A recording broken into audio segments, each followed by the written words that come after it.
गोष्टीचे नाव आहे तहानलेला कावळा. उन्हाळ्याचे दिवस होते. कडक ऊन पडले होते. नदी नाले कोरडे पडले होते. एका गरमीच्या दिवसात एक कावळा दूरवरून उडत आला. ऊन खूप असल्यामुळे त्याला खूप तहान लागली होती.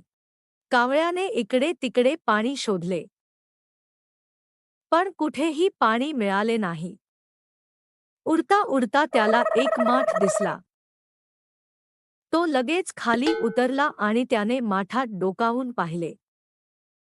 माठाच्या तळाशी थोडेसेच पाणी होते आणि त्यामुळे कावळ्याची चोच पाण्यापर्यंत पोहोचत नव्हती. कावळ्याने विचार केला, आता काय करावे? काही वेळ विचार केल्यानंतर त्याला एक युक्ती सुचली. त्याच्या आजूबाजूला काही छोटे छोटे दगड पडलेले होते. कावळ्याने एक एक खडे चोचीत उचलून माठात आणून टाकले. हळूहळू माठातील पाणी वर यायला लागले.